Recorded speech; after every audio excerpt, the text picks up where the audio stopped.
Des idées à déplier. Des idées à déplier, la liberté à déployer. Nous déployons ici plusieurs conversations, à 2, 3 ou 4 voix, pour échanger sur notre monde en mutation.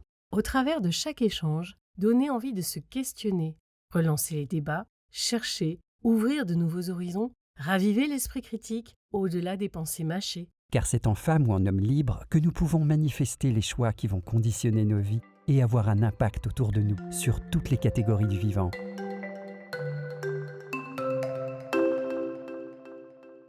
Bonjour Virginie, Bonjour. comment allez-vous? Écoutez, ça va, Ça ça va. va, ouais. Je vous remercie de répondre à cet appel pour ce podcast qui me semble tout à fait fructueux et singulier puisque nous allons aborder en même temps le principe des idées à déplier et aussi de la résilience dans un moment tout à fait singulier de notre humanité, de notre histoire. Je vais vous proposer dans un premier temps de dire quelques mots de vous et puis ensuite on débutera sur la question de comment penser ce moment singulier où notre individualité, notre vie personnelle et la vie extérieure se rencontrent pour tisser quelque chose peut-être de nouveau. Alors qui êtes-vous?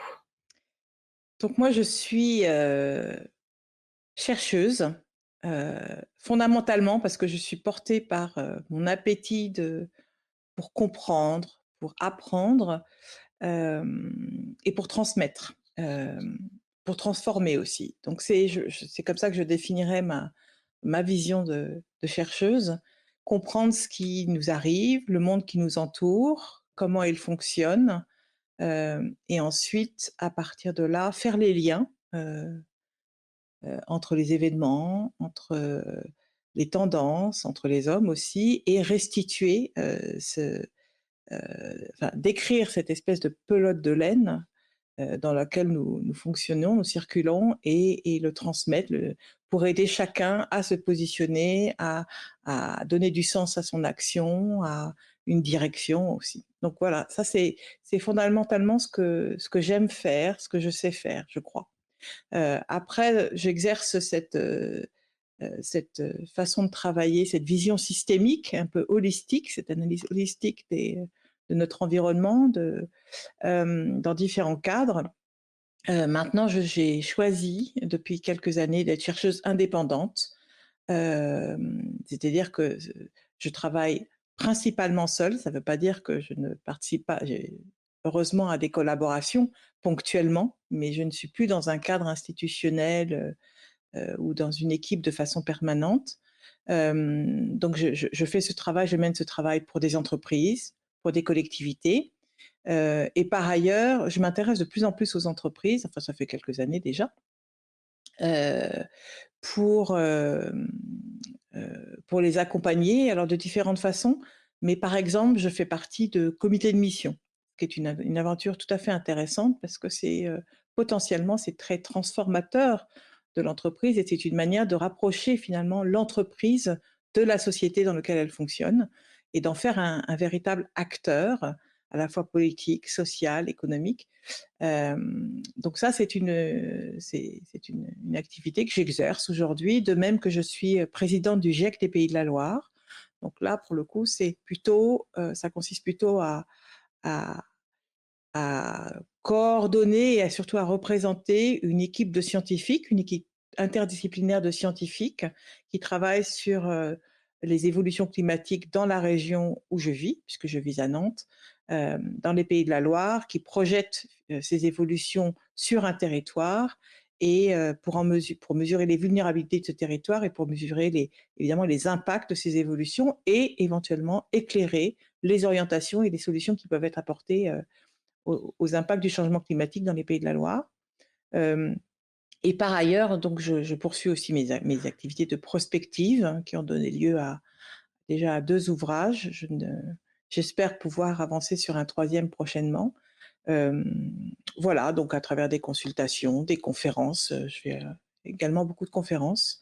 Et puis il y a 3 ans, je ne sais plus exactement, j'ai cofondé une initiative qui s'appelle le Grand défi des entreprises pour la planète, et qui était finalement une espèce de déclinaison de la Convention citoyenne pour des entreprises. C'est-à-dire que nous avons rassemblé des dirigeants, des salariés et des actionnaires pendant 6 fois 2 jours pour qu'ils formulent eux-mêmes, pour qu'ils co-construisent des solutions qui permettent d'accélérer cette transformation de l'économie pour qu'elle soit plus ajustée, mieux ajustée évidemment aux limites planétaires. Donc voilà un petit peu tout ce qui m'anime et me porte aujourd'hui. Par ailleurs, je suis la maman de 3 enfants qui ne sont pas du tout autonomes encore. Et je le précise parce que pour moi, d'abord, c'est un véritable laboratoire, hein. C'est comme ça ça fait évoluer énormément. Ça me permet de chausser d'autres lunettes que les miennes de temps en temps pour comprendre, heu, ce que sont les plus jeunes aujourd'hui. Qu'est-ce que c'est qu'avoir 15 ans, qu'avoir 12 ans et de regarder son futur aujourd'hui? C'est extrêmement important. Surtout quand on fait de la prospective, je dois vous dire que pour moi, c'est important. Et puis c'est aussi un moteur évidemment qui m'anime, qui m'aide pour continuer à avancer et à être une actrice, enfin pour agir en tout cas, heu de manière, enfin oui, pour fabriquer l'avenir de mes enfants. Donc ça c'est un moteur important aussi, de mon activité, je ne sais pas si c'est professionnelle, militante, engagée, je ne sais pas trop où ça se situe, mais quelque part entre ces trois pôles-là. Merci pour cette présentation qui vous rend, humaine par la densité, la pluralité des composantes. Donc je vous remercie pour ça, d'introduire aussi bien l'intellectuel, le scientifique, l'organisationnel que le personnel. Merci pour ça. Hem, je vais aller peut-être sur un point que vous m'avez partagé en préparation qui est, je vous sollicitais sur l'aspect prospectif et vous m'avez dit: «Oui, mais peut-être que c'est pas mal de penser les doutes». Et avant d'aller là, peut-être que vous avez envie de dire comment les choses ont peut-être, basculé ou bougé pour vous pour aller jusqu'à cette, capacité à revisiter, des convictions, des pratiques, des pensées, et à vous repenser autrement aujourd'hui. Est-ce que vous voulez nous faire ce partage? Mmh. Alors c'est-à-dire le point de départ, d'abord, il est ancien. C'est-à-dire que quand j'ai 20 ans, quand j'ai 30 ans, et que je me lance dans ma vie professionnelle, qui est dès le départ une vie professionnelle et engagée. J'ai jamais véritablement distingué, je constate aujourd'hui en me retournant que je n'ai jamais distingué l'engagement de ma vie professionnelle. Mais pour que cet engagement soit le plus, heu, juste possible, j'ai toujours tenté de l'objectiver par un travail de recherche, par la science, par une rigueur, intellectuelle, qui dont j'ai un grand souci et aussi une liberté de pensée, que je vais éprouver dans la contradiction le plus souvent possible. Et donc, on se lance à 20 ans, à 30 ans. Par exemple, j'ai travaillé assez longtemps avec Médecins sans frontières, et très portée vers les questions humanitaires et par les questions d'altérité aussi, extrêmement importantes. Pour moi, la différence de l'autre, c'est ma richesse, finalement. C'est celle qui me permet de grandir, d'évoluer. Mon semblable, mon similaire m'intéresse parce qu'il je sais pas, parce que c'est lui, mais ou elle, mais celui qui est différent de moi m'intéresse presque plus parce qu'il va révéler de moi des choses que j'ignore, parce qu'il va m'enrichir et cetera.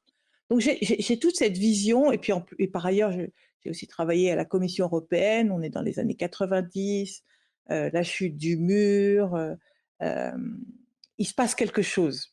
J'ai l'impression, on est en train de vivre un moment de l'histoire qui nous ouvre des horizons absolument incroyables, et je fais partie de ces gens très privilégiés finalement d'avoir vécu ce grand moment d'espoir, heu, et ce 1er basculement de l'histoire, enfin croyait-on.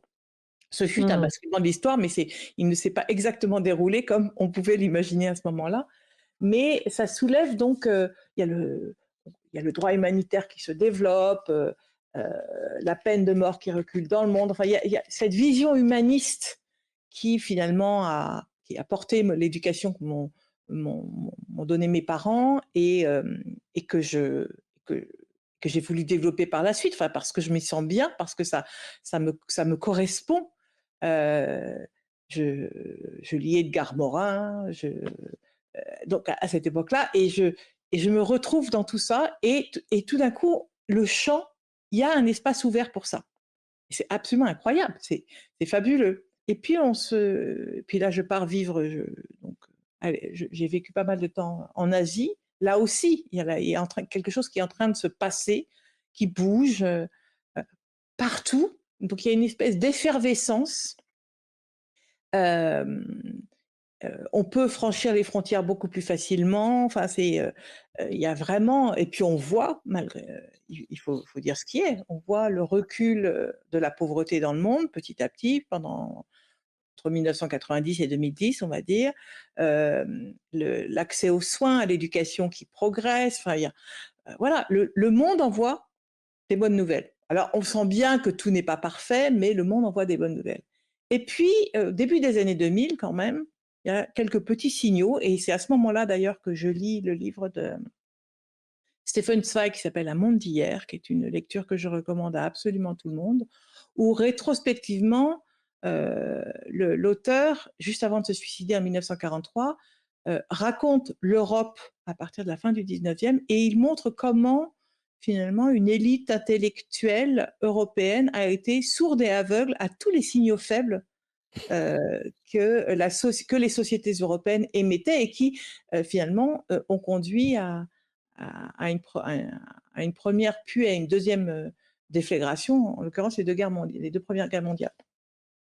Et là, je me dis, est-ce que nous questionnons correctement le monde?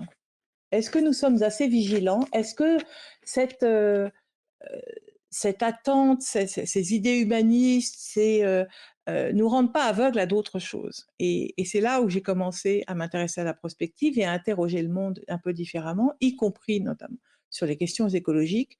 Et là, c'est la première désillusion. C'est-à-dire que tout d'un coup, on se rend compte que, et bien qu'il y avait le verre à moitié plein, mais aussi le verre à moitié vide. Ce que je veux dire par là, c'est que on est en train de créer un monstre, au sens quelque chose on n'arrivera plus à maîtriser.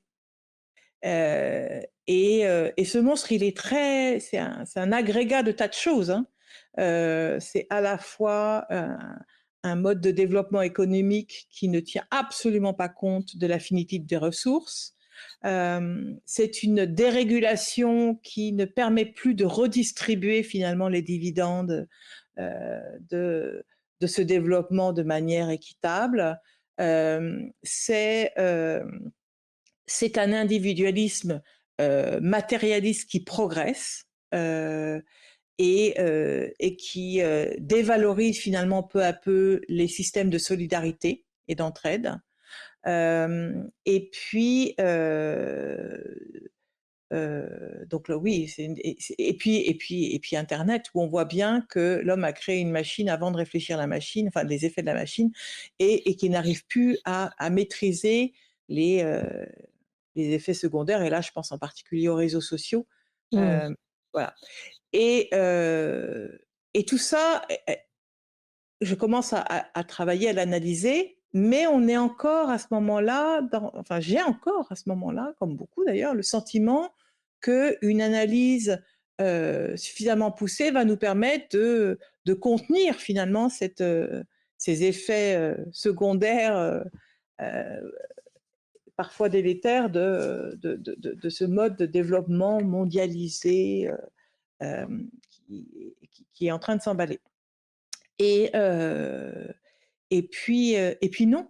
Et puis le constat, on est 10 ans plus tard, et ce qui était, ou 15 ans plus tard, et ce qui est très troublant, c'est que ce qui à l'époque était, quand on faisait des scénarios de prospective, on avait des scénarios possibles, probables, et le scénario de rupture, ou ce qu'on appelle le scénario dystopique, c'est-à-dire, en gros, le cauchemardesque, hein, et, et c'est très troublant de se trouver aujourd'hui dans le pire des scénarios, dans le scénario dystopique. C'est-à-dire celui qu'on écrivait de façon assez théorique, finalement, au début des années 2000, en se disant: «Mais celui-là, c'est celui où on ne doit pas aller» Mmh. et on y est. Et heu et ça, c'est très troublant.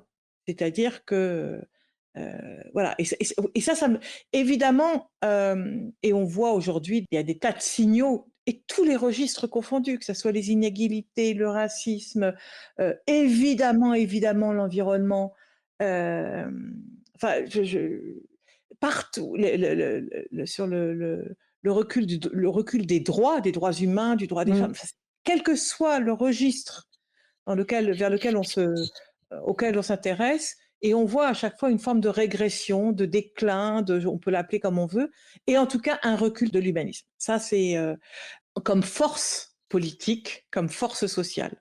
Et c'est très dur parce que quand on y a cru et on a œuvré, travaillé toute sa vie avec ça comme moteur et qu'on voit que ça ne fonctionne pas, en tout cas qu'on n'a pas réussi avec ceux avec qui je partageais.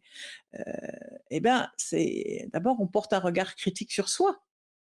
Après tout, est-ce que je dois reprocher au reste du monde le fait que, ils aient que qu'on se soit finalement trompé? Enfin pas qu'on ne soit qu'on ait est-ce que je dois reprocher au reste du monde le fait que les idées dont j'étais convaincue et en réalité je reste convaincue, qu'elles sont, hem celle qui permettrait, à l'homme de s'épanouir dans un respect de l'autre et dans un respect de son environnement, de telle manière à ce que ça préserve aussi l'avenir des générations futures. Si on n'a pas réussi à mettre ça en place, est-ce que je dois reprocher seulement, aux autres ou parce que ceux qui défendaient ces idées-là n'ont pas su trouver la voie? Je ne sais pas. Et puis après je me dis: «Beh non, c'est les autres qui étaient plus forts» et cetera. Donc voilà, il y a quand même alors c'est un peu tourné vers soi-même, mais il y a ce sentiment très dur de, d'avoir, par certains matins, hein, heureusement c'est pas tout le temps, dire: «Mais tout ça pour ça?» Un rebond pour vous laisser à nouveau la parole et continuer le fil de ce propos, mais je voulais juste un petit rebond. Si je prends la casquette psychanalytique freudienne, je dirais que c'est l'enfermement que nous avons dans la dynamique Eros-Thanatos. C'est-à-dire qu'à chaque fois qu'on on on fait pousser quelque chose du côté de la vie, nous n'avons pas encore trouvé les ressources pour éviter le balancier qui va du côté de l'énergie de destruction. Et l'histoire passe son temps à faire ça et ça, effectivement, c'est très douloureux quand on est, à des endroits où on essaie de regarder ça, où on essaie d'anticiper et qu'on voit le balancier y aller directement et merci d'avoir rappelé l'ouvrage de Stefan Zweig pour ça justement. Ça, c'est un point, une façon de lire les choses. Qui m'amène au deuxième point que vous avez mentionné aussi, qui est, je ne pense pas que ça soit la faillite de la pensée humaniste qui soit la faillite de la pensée humaniste, mais c'est peut-être d'avoir pensé sans avoir suffisamment mis de poids sur les signaux faibles. C'est-à-dire qu'à mon sens, la difficulté se pose sur l'aveuglement.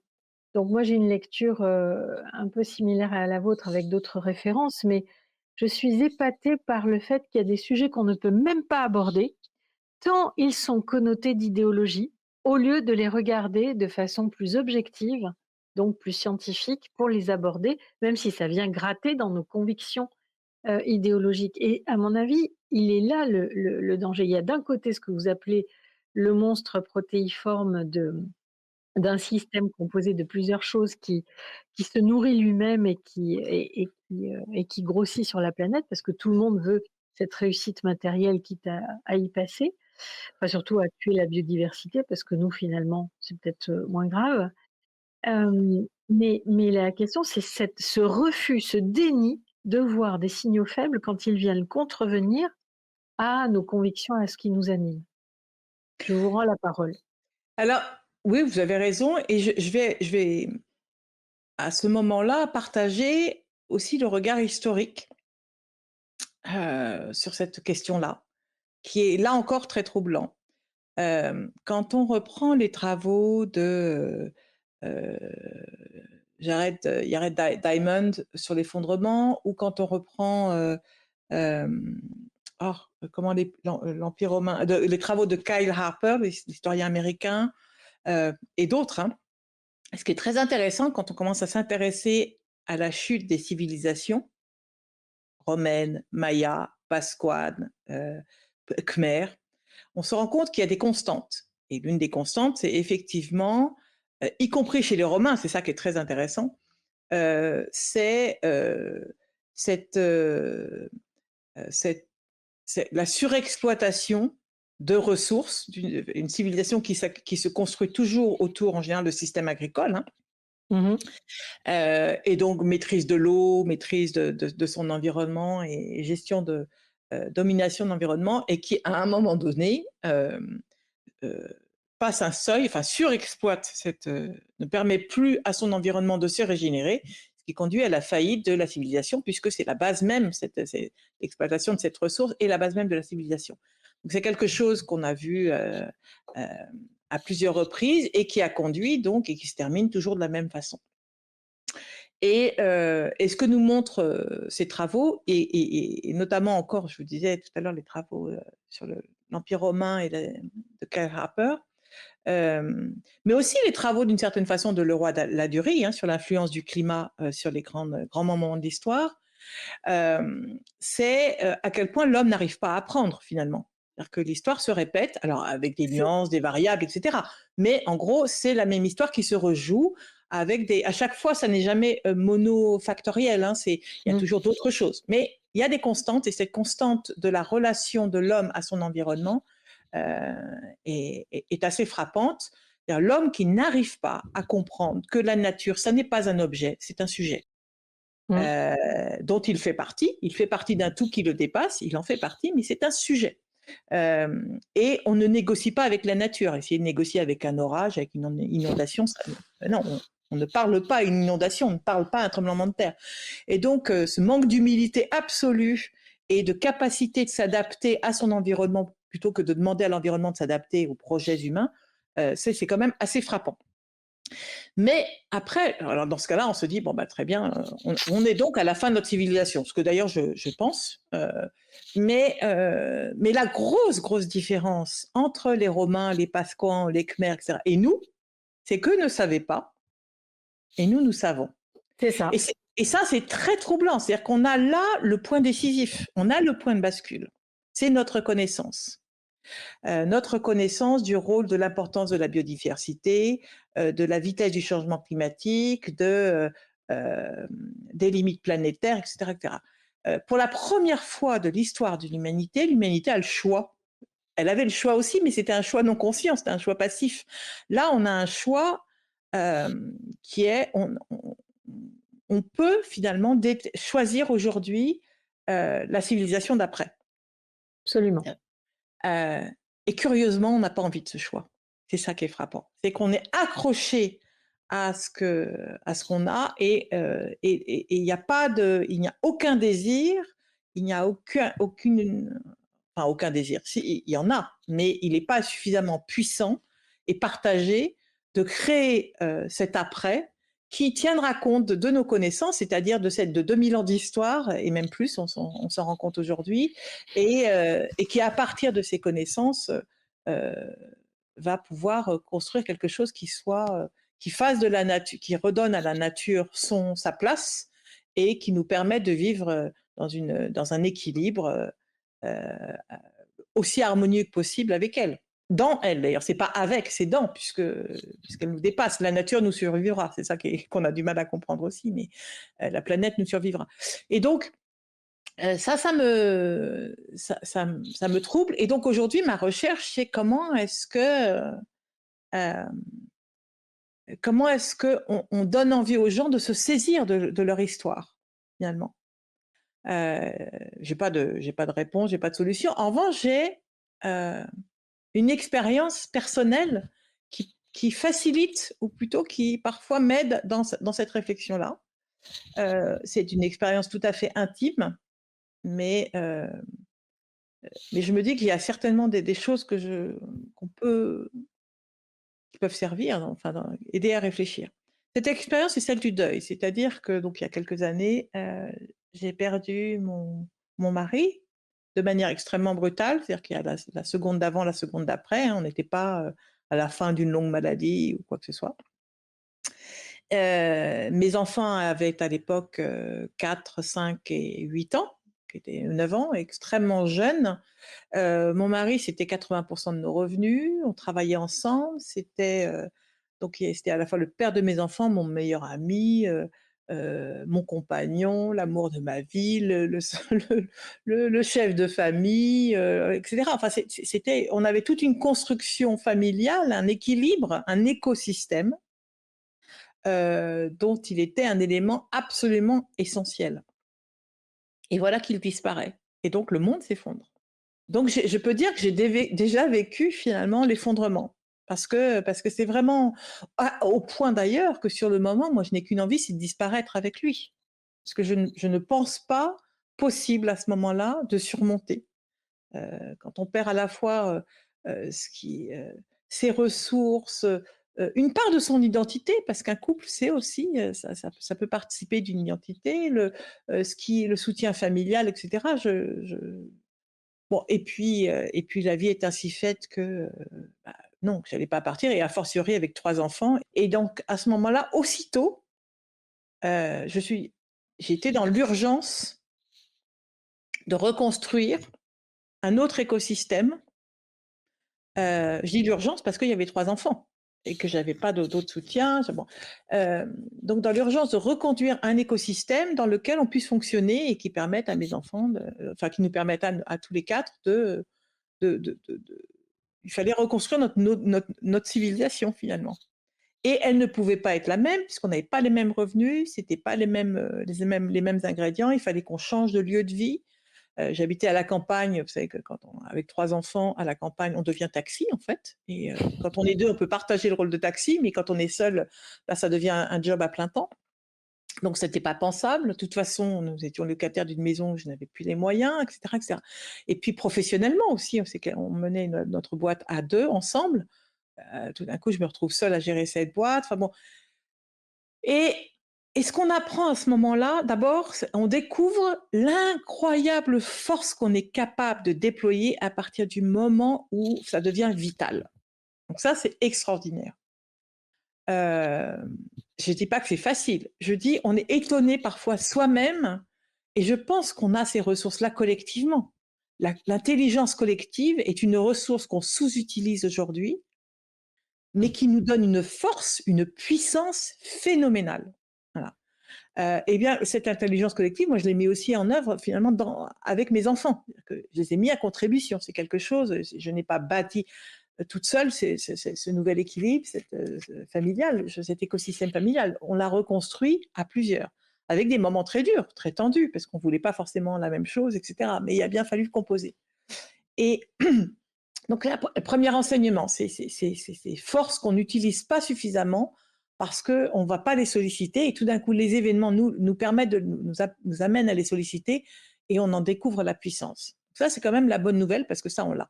La deuxième découverte, c'est que, comme je suppose beaucoup de gens qui ont vécu cette expérience, à ce moment-là, on découvre que dans son entourage, des personnes qu'on croyait proches, solides, et cetera, disparaissent, mais en revanche que d'autres apparaissent, qui sont là et qui nous aident, et cetera.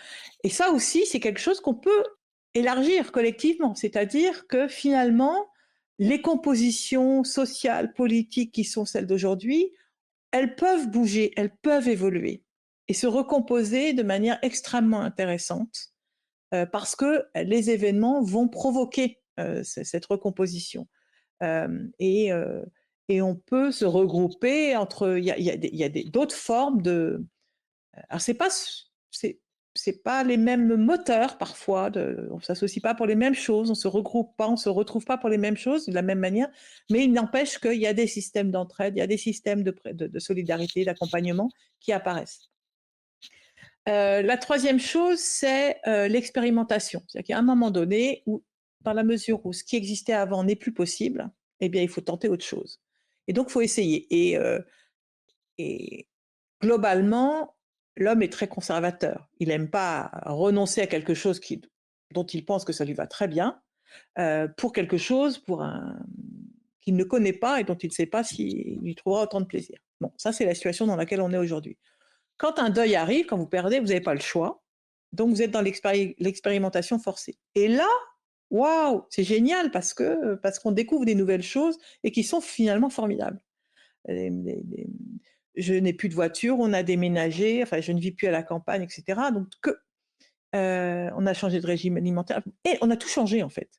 Et c'est quelque chose que je n'aurais jamais découvert autrement, si la vie ne m'y avait pas finalement un peu poussée, même fortement poussée, et où je découvre que j'y trouve beaucoup de plaisir. Alors c'est pas les mêmes plaisirs qu'avant, mais ce sont des plaisirs aussi.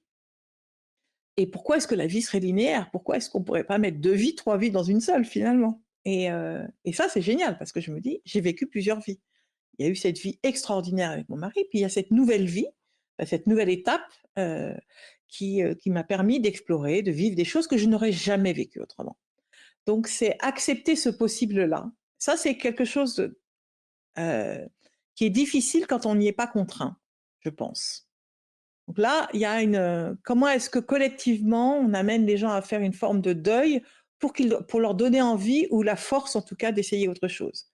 Moi j'avais pas le choix. Est-ce que c'est dans des récits, bon, hem et puis après il y a aussi la quatrième chose, c'est heu, accepter une forme d'errance, une forme de douleur aussi, parce qu'elle m'accompagne toujours.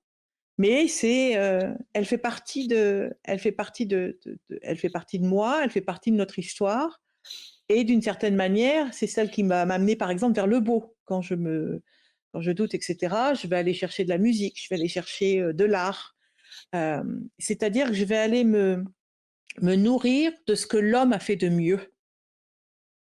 Et ça, c'est le deuil aussi qui m'a amenée à vraiment me replonger dans certaines œuvres musicales, à aller revoir des peintures et cetera ou aller visiter des villes, l'architecture italienne et cetera, hem et de me dire: «Ah! Mais on est capable aussi de ça. Donc l'homme est capable du meilleur».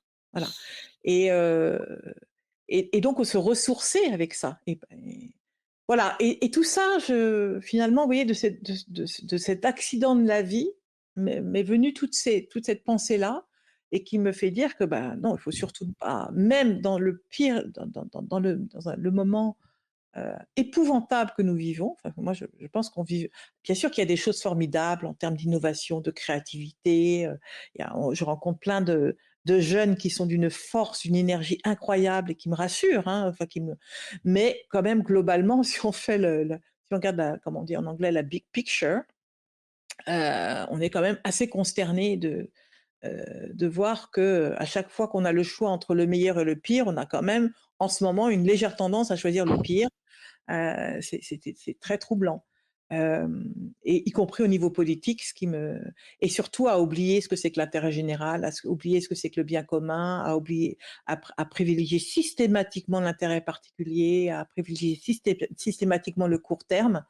C'est quand même, et à dénigrer la science, comme vous le disiez, aussi à écarter le signaux faible à partir du moment où il ne valide pas heu, notre propre système de pensée. Enfin, tout ça est vraiment déroutant. Mais une manière de surmonter tout ça, c'est de se réemparer de son propre devenir, comme on le fait au moment après un deuil et d'être dans l'action. Et de ne pas chercher tout le temps le résultat, c'est-à-dire d'être dans l'action expérimentation et pas forcément dans l'action efficacité. Voilà et là on redevient vivant, on redevient acteur et puis, et surtout on est aligné parce que ça a une autre force. C'est être toujours aligné, aligner sa pensée, son mode de vie, son action parce que sinon, la charge mentale de ne pas l'être est extrêmement pénible en fait. Extrêmement, ça épuise. Ça épuise de savoir quelque chose et de faire autre chose, par exemple. C'est épuisant et hem et donc l'alignement, en fait, il repose, il réconforte, pour moi, c'est quelque chose d'assez important aussi. Alors après, tout ça, c'est très théorique tel que je vous le dis, mais ça se vit dans le quotidien et ça se vit professionnellement, hein. Ça veut dire faire des choix, faire des renoncements, s'autosaisir de certaines problématiques, pour les creuser et cetera et cetera. Et puis partager, échanger, et accepter et avoir une attitude extrêmement humble, hem, dans, dans son action. C'est ce que je disais, c'est l'action expérimentation, pas l'action efficacité, même si bien sûr on a tous envie d'être efficace. Mais, mais cette recherche absolue d'efficacité heu, elle est, heu, elle nous a fourvoyés déjà plusieurs fois, donc il est important aussi d'être humble, tout simplement. Alors, quand vous dites ça, ça m'évoque, plusieurs choses. D'abord la question de de comprendre que, on est, dans un moment de l'histoire où on est encore malheureusement trop peu nombreux pour porter la suite. Donc on est bien parti pour pas gagner à court terme, surtout qu'on n'a pas les moyens. Enfin, il y a plusieurs causes à ça, hein. C'est comme vous disiez notamment, je vais pas toutes les énumérer parce que c'est pas le sujet que moi je fasse ma conférence, c'est pas le sujet. Mais en gros, on n'a pas les moyens, financiers pour porter, nos alternatives. Ça, c'est quand même aussi un gros souci, c'est que tous ceux qui ont l'argent le mettent pour entretenir le système, majoritairement, ou en faire, une dystopie. Et ceux qui sont porteurs d'autre chose ont en général très peu de moyens. Bon, donc ça c'est alors ils sont pas assez nombreux et ils n'ont pas complètement les moyens. Bien. Donc on pourrait effectivement avoir tous les signaux de découragement. Mais si on prend du recul, si on regarde la global picture comme vous dites, on se dit: «Oui, on a déjà vu ça. On sait que dans le pire, l'essentiel c'est de bien, préparer le terreau et mettre des graines». Et donc on peut avoir cette humilité, pour rejoindre ce propos-là, de se dire: «On va sans doute pas gagner, dans les X années, peut-être même pas de notre vivant», ça on n'en sait rien sur ce continuum-là, parce que quand même les choses vont très, très vite, donc on ne sait pas, on peut avoir plein de basculements. Vous avez mis le curseur en 90, on est en 2024, on voit le nombre de cycles qu'il y a eu déjà depuis ce moment-là et on peut mettre toute sa force et son énergie dans ces graines-là et à les relier. Ce que vous me dites, moi j'ai souvent utilisé l'image de la forêt de bébé chêne. C'est-à-dire que à la fin de l'été, on a tous les glands qui se mettent à pousser et ça fait partout des petites pousses de chêne. Si tout le monde poussait, on aurait des chênes partout, on a la sélection et cetera et cetera. Mais je pense qu'aujourd'hui, on est vraiment dans la capacité à semer tous ces glands, à semer ces bébés chênes et toute la question est de comme vous le soulignez, de travailler ensemble pour créer, j'appelle ça des attracteurs étranges. C'est-à-dire qu'est-ce qui va cristalliser que ce sont tel ou tel bébé chêne qui vont pousser? Et donc j'ai changé de végétal. Je dirais que même si ce n'est pas mon ami le bambou, compte tenu des dégâts qu'il fait sur un sol, mais voilà, il faudrait qu'on arrive à créer ce rhizome de bambou et être dans cette construction-là. On sait que c'est à peu près 4-5 ans, de tissage des racines avant que les bambous, sortent, de terre.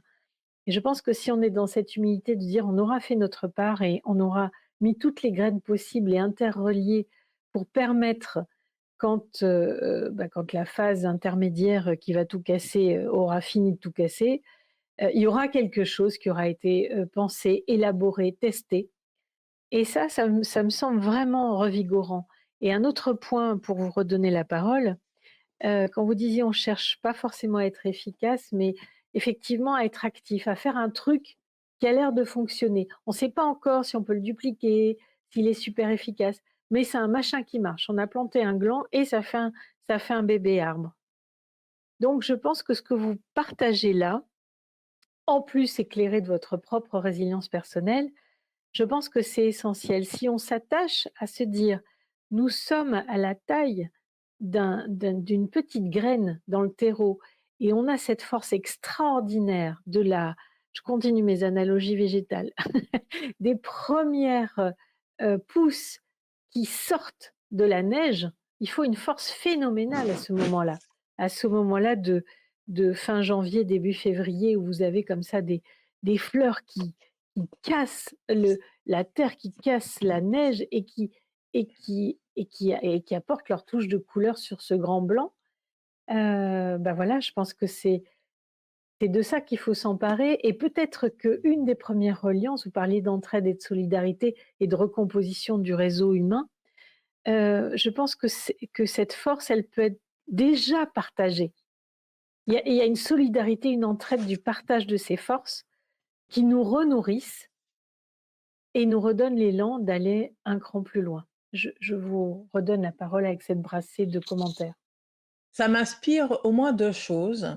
Hem, la première, c'est, on est arrivé à un stade, heu, ultime, j'allais dire, peut-être pas ultime parce que parce que l'histoire n'est pas terminée, mais un stade extrêmement avancé de globalisation, y compris parfois à l'échelle de certaines personnes. Je lisais hier, le niveau de dépendance des affaires mondiales à Elon Musk, vertigineux, mais vertigineux. C'est-à-dire que, les États-Unis, nos infrastructures, même, le déroulé de la guerre en Ukraine et cetera, sont liés, aux décisions d'Elon Musk. C'est complètement, absolument incroyable. Donc c'est ça que j'appelle une forme de globalisation et de polarisation, hem, qui est à un niveau, je pense, qui n'avait jamais été égalé auparavant dans l'histoire, sans doute inédit dans l'histoire.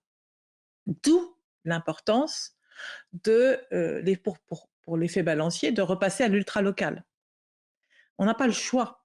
C'est en retissant effectivement au niveau local du lien, de l'expérimentation, de l'équilibre. C'est en recomprenant notre environnement, d'abord parce que l'action à l'échelle locale, elle produit des résultats et donc c'est beaucoup plus gratifiant. Parce qu'il y a aussi quelque chose, j'ai oublié de mentionner, mais qui est très ingrat quand on travaille sur des questions en particulier écologiques, c'est que le résultat de notre action climatique, de mon engagement climatique, je ne le verrai jamais. Parce qu'on est sur des inerties de un siècle à peu près. Euh, alors que pour la biodiversité, bien heureusement, c'est un peu différent parce qu'on a des écosystèmes locaux qui ont une résilience d'ailleurs assez géniale et qu'on peut voir évoluer à l'échelle de son temps d'action. L'intelligence collective, elle est beaucoup plus facile à mettre en œuvre à l'échelle locale, etc., etc. Donc en fait, l'action locale, elle est plusieurs fois vertueuse. D'abord, elle crée du lien. Ensuite, elle est impactante, elle est efficace, et puis elle fait office de rhizome, c'est dont vous parliez. Et c'est l'expérimentation qui, si elle est réussie, en inspirera d'autres et peut recréer. Donc je crois fondamentalement à l'action locale et qui nous amène vers l'humilité, qui nous ramène à nouveau vers l'humilité. C'est-à-dire que c'est vrai que, et ça c'est un péché d'orgueil de l'homme blanc, si je puis dire, c'est son universalisme, sa tentation d'universalisme. Et qui s'entend, hein, historiquement, intellectuellement, tout ça s'entend, mais dont l'effet balancier, enfin, on peut questionner sur l'impact, alors que l'humilité de l'action locale, c'est que je ne cherche pas à convaincre les autres, je cherche à, à transformer ce que je peux faire à mon échelle avec mes congénères là où je suis. Eh bien, finalement, c'est très puissant aussi. On part du local et en espérant que peut-être la réussite permettra d'en inspirer d'autres et de massifier l'expérience. Donc ça, c'est la première chose que, en vous écoutant, je pense que, et je le vois à travers mon expérience du GIEC et donc là, qui m'amène à rencontrer des collectivités. Il y a en plus, par ailleurs, une forme de lassitude du top-down, c'est-à-dire de l'action, de l'injonction du haut donnée par le gouvernement, et qui serait applicable de manière similaire partout. Et ça, il y a une vraie lassitude, il y a une vraie fatigue, je pense, de beaucoup de collectivités, et de droite ou de gauche. C'est pas ça la question. La question, c'est retrouver un espace d'action qui soit ajusté à la culture, à l'histoire, au climat local. Absolument. Donc ça me paraît, et c'est une forme de réinvention de la politique, hein, aussi d'agir comme ça. Donc ça me paraît très intéressant à explorer et à pousser et je pense que, c'est on le voit d'ailleurs, hein, il y a une vraie demande aussi, une demande citoyenne d'être acteur chez soi, il y a quelque chose de cet ordre-là. Retrouver finalement aussi une forme d'identité, je ne sais pas si c'est régional, local, mais enfin, sa propre histoire, son propre chemin, se réinscrire dans quelque chose là où la mondialisation finalement nous a nivelé cette histoire. Il faut remettre de la granularité euh, pour s'y trouver bien, quoi. Donc ça, c'est la première chose. Et la deuxième chose pour laquelle le local me paraît important, et je reviens à l'idée de l'universalisme, euh, c'est qu'on voit bien aujourd'hui avec l'émergence de, de- de nouvelles puissances économiques, et je pense en particulier à la Chine, mais aussi à l'Inde qui est en devenir, et pour avoir vécu longtemps en Asie, euh, quelle erreur les Européens, enfin je mets les Américains dans le lot, enfin les Européens au sens historique du terme, ont fait en pensant qu'ils savaient pour le reste du monde. Mais quelle erreur! Parce qu'aujourd'hui, on en paye tellement, on paye ce prix tellement cher. On le paye à Gaza, on le paye en Ukraine, on le paye dans plein d'endroits du monde. Enfin, il faut laisser. Il n'y a pas une solution. Je ne crois pas. Je ne crois plus à cette solution. Je pense qu'il faut faire émerger cette conscience, mais elle n'émergera pas, elle n'évoluera pas de la même façon dans un village chinois, en Corrèze ou au fin fond du Texas. Eh bien, c'est pas grave. Je vois pas où elle. Enfin, moi personnellement, ça ne me dérange pas. Mais ce qui est important, c'est que euh, finalement, C'est un cette- humanisme relatif, voilà. Oui, relatif que vous dites. oui.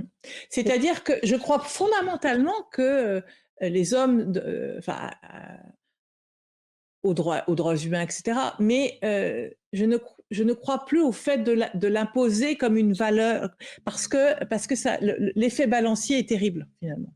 Et ça a fabriqué même des revanches à prendre, etc. Donc, il faut fabriquer des terreaux plutôt que fabriquer les solutions, finalement. Il faut faciliter les terreaux de telle manière à ce que les gens redécouvrent tout ça par eux-mêmes, je pense, plutôt que de leur dire c'est comme ça. Voilà, là encore, c'est un peu théorique ce que je dis, euh, mais le pouvoir, la capacité des communautés et de l'intelligence collective à faire le mieux pour elles-mêmes, c'est immense. Moi, par exemple, je parlais tout à l'heure de l'intérêt général. Vous avez deux façons, soit vous l'imposez et vous dites, voilà, l'objectif, ça va être ça, et après, il faut négocier les solutions, et chacun va arriver avec son propre intérêt à défendre, et à dire, très bien, pour aller à cette solution, oui, mais moi, j'ai ça, moi, je ne renonce pas à ça, etc. Ou alors, il y a une autre méthode qui dit, bon, maintenant, on va définir ensemble ce que c'est que l'intérêt général, qui n'est pas le même en plus à l'échelle d'une commune, à l'échelle d'une région, à l'échelle d'un État et à l'échelle du monde. Donc, ce n'est pas une valeur en soi, l'intérêt général, c'est quelque chose qui se renouvelle et qui se définit, redéfinit en permanence. Mais si on le construit ensemble, si on le définit ensemble, à partir du moment où on va être d'accord sur ce à quoi il ressemble, les contours, l'essence de l'intérêt général, eh bien, on change complètement de positionnement pour trouver les solutions, les voies qui nous permettent de le défendre et de le préserver. Et là, on repart une fois de plus de local. C'est-à-dire qu'on est. Et bien sûr qu'il y a des choses qui ne peuvent être pensées, planifiées qu'à l'échelle globale ou à l'échelle nationale, etc. On ne planifie pas des infrastructures à l'échelle locale, c'est pas vrai, etc. Donc après, il y a tout un travail d'organisation. Mais c'est revaloriser cette dynamique locale, cette expérience locale pour semer, pour réhumaniser, resolidariser, expérimenter, redonner réempouvoirer, enfin je ne sais pas comment on dit en français, mais redonner, c'est horrible ce terme, mais redonner Redonner de la puissance, en fait. oui, ou du pouvoir, tout simplement, la Mmh. capacité d'action, aux gens, en tout cas, réduire ce sentiment d'impuissance qu'ils ont face à un système qui les dépasse.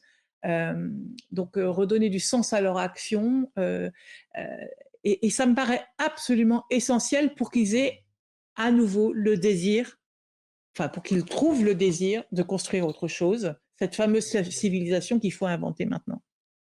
En tout cas, c'est exactement, ce qui a pu être dit et ce que j'ai entendu également, que face à la complexité du monde et encore là, je fais état de propos que j'avais recueillis il y a longtemps, donc je vous dis pas ce que ça serait aujourd'hui. Face à la complexité, c'est le sentiment d'impuissance et donc comme c'est ce sentiment-là, bah, donc on fait rien. Donc c'est effectivement ce que vous avez dit est essentiel, c'est redonner, enfin fabriquer ce terreau qui va redonner l'envie aux gens de se mobiliser et en effet, l'erreur, je suis absolument d'accord avec vous, l'erreur, ça a été cet universalisme imposé, et le danger maintenant, c'est qu'effectivement, il est du coup rejeté dans sa globalité, c'est-à-dire à la fois le contenu, ses valeurs et la manière dont il a été véhiculé. Alors qu'en effet, si on fait retravailler les gens dans leur terreau, pour reprendre votre image, et dans leur local, on redonne le désir, on redonne la puissance et la créativité se déploie et effectivement des tas de petites solutions peuvent émerger. Et après, bah, il y a d'autres types d'acteurs qui peuvent les, les rendre visibles, les rendre partageables, etc., etc. Mais ça, je pense que c'est une autre force effectivement et là, on a un autre petit souci, c'est que et toujours la même dynamique, hein, de ce système monstre que vous montriez. Dès l'instant qu'on sort une jolie pépite, souvent, il y a des composants du système qui le reprennent. Donc aujourd'hui, l'intelligence collective, c'est pour ça que je suis pas toujours, enthousiaste quand on me sollicite là-dessus, parce que pour moi, ça a toujours été un moyen pour quelque chose et là, des gens s'en emparent en faisant, ce que beaucoup d'organisations ne veulent plus jamais voir et entendre, à savoir des solutions post-it. Il s'agit de revenir là aussi sur le fond. Vous l'avez employé assez rapidement ce mot-là, c'est redonner le goût de l'entraide, redonner l'appétit pour l'altérité, poser les conditions fondamentales de la coopération. Vous voyez, c'est d'une grande densité, d'une grande complexité et ça se résume pas avec 3 post-it et 4 trucs. Donc il y a ça aussi, c'est comment, heu, vraiment aussi travailler au corps les belles conditions de coopération qui vont permettre de beaux fruits. Sinon, on peut aussi dégoûter les gens parce qu'ils vont avoir essayé de faire de la démocratie participative et cetera et cetera et en fait, si c'est récupéré à nouveau par du, top down ou du pouvoir ou autre chose, ça va éreinter les gens à avoir essayé pour rien. Sur ce point-là, j'ai malheureusement pas d'inspiration pour proposer ou donner des pistes de solutions quoi, ou de réflexion en tout cas. Non, mais ça, c'est Mais pas grave ouais. parce que ça, c'est plutôt mon champ, donc c'est pas grave, on pourra en rediscuter une autre fois. Par contre, ce que je vais me proposer de faire, enfin, c'était plutôt un rebond pour dire soyons vigilants à ça et voyons comment on peut s'y prendre pour réaliser avec succès ces terreaux fertiles. Ce que je vais vous proposer peut-être, c'est d'aller vers la conclusion et de réfléchir aux mots-clés, aux messages clés que vous auriez envie de partager à l'auditoire. Qu'est-ce que vous aimeriez, partager, comme fruit de votre réflexion du moment et de cet échange en particulier? Moi j'ai des mots clés qui me viennent comme ça, mais certainement la liberté. Je pense que chacun doit retrouver sa liberté. On croit, qu'on est dans un monde de liberté et je pense qu'on n'a jamais été aussi peu libre, jamais, je sais pas, mais on est en fait, en réalité, je suis étonnée de voir le niveau d'autocensure et de peur qui aujourd'hui, limite, les échanges, les débats, les expérimentations. Quand je repense effectivement il y a pas très longtemps, je voyais un documentaire précisément sur ce qu'était, la liberté de ton et dans les années 90, toujours pareil, je suis étonnée de voir à quel point aujourd'hui nous sommes dans un on rigolait à l'époque du politiquement correct qui se développait aux États-Unis. On dire: «Bah, nous, on est à l'abri de ça, au moins on est dans une société où» et en réalité, aujourd'hui, on est quand même, oui, c'est ça, c'est la liberté de alors la liberté de ton, ça veut pas dire l'irrespect, une fois de Ah, on est bien plus, hein. d'accord. hein. On est bien d'accord.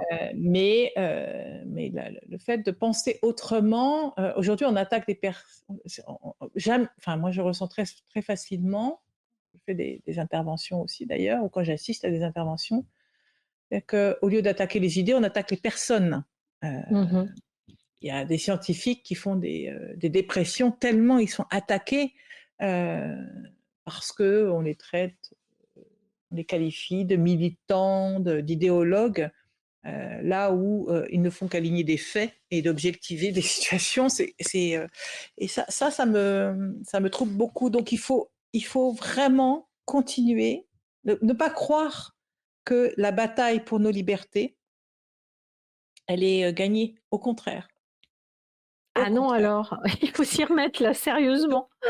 et donc Mmh. ça, c'est quelque chose, parce qu'on pense, le climat, les femmes, et cetera, et la liberté, attention, la liberté de penser, c'est quelque chose qui me paraît, et d'agir, qui aujourd'hui est en réalité très, très fragile, et il suffit pas de modifier un article de la Constitution pour penser qu'on a gagné une bataille, par exemple, sur, l'avortement, des choses comme ça. Donc il faut vraiment être, très vigilant là-dessus. Surtout que les outils de contrôle, eux, se développent Mmh. Mmh. à une vitesse tout à fait vertigineuse. Hem, Ensuite, profiter, de chaque moment. C'est tellement idiot, mais de dire ça dans un podcast, mais hem, parce que je trouve ça tellement difficile. On a enfin, en tout cas, dans ma culture, il fallait toujours bâtir la suite, penser la suite, et cetera, et heu et finalement, on se rend compte que il faut les graines, elles se sèment aussi parce qu'on sait faire fructifier le présent, on sait l'observer, bon, donc ça me paraît, dans une période comme celle que nous vivons, si on ne capitalise pas chaque moment, on s'épuise, et si on s'épuise, on peut plus agir. Donc il est extrêmement important de prendre soin du présent pour surtout ne pas s'épuiser et garder sa capacité d'action. Mmh. Et quand je vous parle là, je me parle aussi à moi-même, parce que c'est quelque chose qui peut, bon, on est tous différents, mais qui pour moi est compliqué. Donc c'est important. Et puis une fois de plus, hein, le meilleur moyen de ne pas déprimer, c'est d'agir, c'est s'engager, c'est la voie du partage, c'est la voie de l'échange, c'est l'engagement partagé avec d'autres. C'est ça qui nous récompense aussi. Ça peut donner du sens, enfin, ça a tellement de vertus. Heu, donc voilà, agir, s'engager, heu, je pense que ouais, c'est la bonne solution pour, enfin, c'est un très bon moyen plutôt de ne pas, sombrer avec, heu, avec l'environnement, et ses évolutions. Bah, écoutez, je vous remercie pour, ces 4 grandes pépites, donc la liberté, l'instant présent, l'agir et l'engagement. Donc merci beaucoup pour ces éléments clés, pour ce rappel. Merci pour ce partage, qui était, aussi bien puissant que matiné de force de résilience. Donc merci beaucoup pour ça, comme quoi les doutes et les difficultés peuvent faire émerger des merveilles. Merci à vous.